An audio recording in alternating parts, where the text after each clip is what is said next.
Hello everyone, welcome back to your biology class. As you know, in the last class, we talked about the evidences of the evolution. The next topic that we will be talking about in the today's class will be adaptive radiation. इसको समझने के लिए सबसे पहले basic सी चीज हमने समझनी है. What does it mean by radiation? जैसे सन है, sun is the main source of energy और वहां से रेडिएशंस निकल रही हैं, सन रेज निकल रही हैं almost in every direction, right? ऐसे ही यहां पर भी हम क्या बात करेंगे कि एक कॉमन एंसेस्ट्रल स्पीशीज से बहुत डिफरेंट टाइप की जो स्पीशीज हैं वो इवॉल्व करती हैं, राइट? अब अडेप्टिव रेडिएशन मतलब the process of formation of the different species starting from a common point. अब ये जो डिफरेंट स्पीशीज बन रही हैं, ये किस बेसिस पे बन रही हैं? This is on the basis of the different type of habitats that they are adapting to, right? Depending upon, let's say, यहाँ पे सबसे कॉमन एग्जांपल है that is of the Darwin's finches, जो डार्विन ने ऑब्जर्व करी थी on the Galapagos island. So उसने कहा कि एक कॉमन एंसेस्ट्रल स्पीशीज थे और ये जो बेसिक एंसेस्ट्रल स्पीशीज थी, what it was eating the seeds. And Galapagos island मैंने आपको बताया था, this is close to the South America. So South America से ये एंसेस्ट्रल स्पीशीज आई. तो these ancestral species when migrated to the Galapagos Island, तो वहां पे हर तरह का हैबिटेट अवेलेबल था, फ्री था. वहां पे वेराइटी ऑफ फूड हैबिट्स और हैबिटेट्स पॉसिबल थे. तो इस एंसेस्ट्रल सीड ईटिंग स्टॉक से कुछ फिंचेस इवॉल्व हो गई to eat, to may be consume the nectar. तो उनकी जो बीक थी it becomes comparatively longer. Some adapted to catch the insects, some adapted to crush the seeds, and some adapted to pick the insects, right? So, depending upon, maybe some others adapted to eat the meat.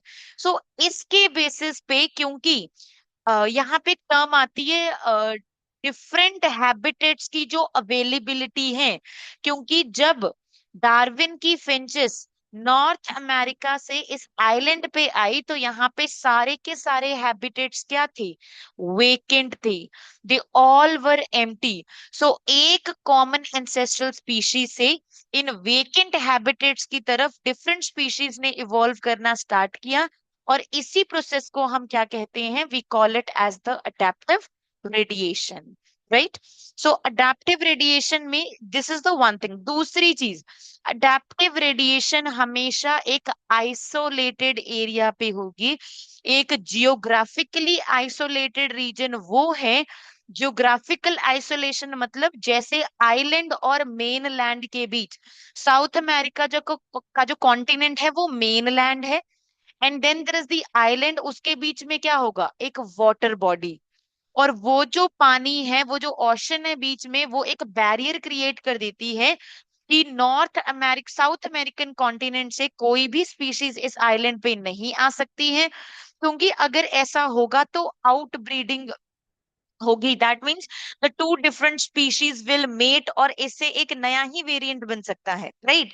So adaptive radiation हमेशा एक geographically isolated reason में होगी जहां पे बहुत सारे habitats vacant हैं. एक कॉमन एंसेस्ट्रल स्पीशीज से डिफरेंट स्पीशीज का एवोल्यूशन होगा which they are adapted to live in the different habitats, right? अब यहाँ पे हमारे पास तीन एग्जाम्पल्स हैं अडेप्टिव रेडिएशन की. One is the adaptive radiation of the Darwin's finches. Second is the example of the adaptive radiation in the Australian marsupial. दो तरह के मैमल्स हैं. एक है मार्सूपियल मैमल्स, दूसरे हैं प्लेसेंटल मैमल्स. मार्सूपियल मैमल्स कौन से होते हैं? The one which have the pouch. Pouched animal जैसे कि kangaroo, right? So marsupial mammals और प्लेसेंटल मैमल्स में, ये जो मार्सूपियल मैमल्स हैं, they give birth to the under developed young ones. इनमें जो यंग वंस पैदा होते हैं they are highly under developed. अगर आपको पता हो, जो कैंगरू का बेबी है वो काफी टाइम तक उसके पाउच में इसीलिए रहता है क्योंकि वो ब्लाइंड है। वो इजीली मूवमेंट नहीं कर सकता, उसका इंडिपेंडेंट सर्वाइवल नहीं है। तो जब तक वो इंडिपेंडेंटली सर्वाइव करने के लायक नहीं हो जाता है, तब तक वो क्या करता है, तब तक it stays inside the pouch of its mother, right. So मार्supial mammals are the pouched mammal जिसमें अंडर डेवलप्ड यंग वंस को बर्थ दी जाती है। प्लेसेंटल मैमल्स में आते हैं वो जिनका जेस्टेशन पीरियड बहुत लंबा है। They have a highly developed placenta. तो जो बच्चा बर्थ लेता है that is already fully developed, right. वो generally it is born at an advanced stage, और वो इंडिपेंडेंट सर्वाइवल भी काफी हद तक कर सकता है, right. So if you know, काफी सारे एनिमल्स के जो यंग वंस हैं वो इमीडिएटली आफ्टर फ्यू डेज दे स्टार्ट्स वॉकिंग अराउंड, राइट। तो ऑस्ट्रेलियन मार्supials भी, ऑस्ट्रेलिया क्या है, ऑस्ट्रेलिया एक कॉन्टिनेंट है जो मेनलैंड से कट चुका है। जब ये कॉन्टिनेंट्स बने तो Australia was one of the continent जो मेन लैंड से सेपरेट हुआ। तो यहाँ पे एक एंसेस्ट्रल मार्supial स्पीशीज थे, क्योंकि उस टाइम पे ये नया नया कॉन्टिनेंट बना। तो इसमें हर तरह का जो हैबिटेट था दैट वाज वेकेंट।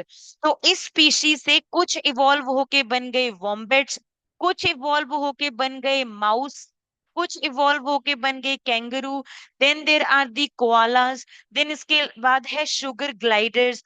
इसकी एग्जांपल समझने के लिए आपने अपना इवोल्यूशन चैप्टर में ऑस्ट्रेलियन मार्supials में आई गेस 11-12 मार्supials के नाम दे रखे हैं, that you need to know कि ये सारे के सारे ही एक कॉमन एंसेस्ट्रल स्टॉक से आए हैं। जैसे तस्मेनियन वुल्फ है, तस्मेनियन कैट है, मार्supial मोल है, मार्supial माउस है।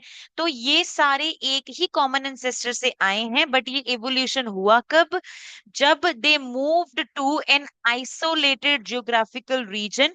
और यहाँ पे जो जियोग्राफिकल आइसोलेटेड रीजन था that was actually the Australian continent. So यहाँ पे you can see the very many names of all the species. So these are the koalas which lives on the trees, gliders, marsupial moles ये burrow बना के रहते हैं, sugar gliders squirrels की तरह they can move from one tree to the another tree, wolf है, cat है, ant eater है which eats the ant, rat है, kangaroos हैं, wombats हैं। तो ये सारे के सारे एक ही कॉमन एंसेस्टर से आए हैं। ऐसे ही जब ऑस्ट्रेलियन कॉन्टिनेंट बना तो वहां पे एक तो वहां पे गए मार्supial मैमल्स, और वहां पे दूसरे कुछ एंसेस्ट्रल प्लेसेंटल मैमल्स भी गए। और इन्हीं प्लेसेंटल मैमल्स से भी इवॉल्व होके क्या आई, डिफरेंट टाइप की स्पीशीज। तो यहाँ पे तीन अडेप्टिव रेडिएशंस हैं। Adaptive radiation in the Darwin finches from a common seed eating stock, adaptive radiation of Australian marsupial from a common Australian marsupial ancestor, adaptive radiation of placental mammals from a common placental ancestor, right? अब ये भी Australian continent पे हो रही है, ये भी Australian continent पे हो रही है। अब यहाँ पे कुछ चीजें हैं जो आपने ध्यान देनी है। So we will talk about the example that's given in your textbook only because that's easy to understand. So let me grab it।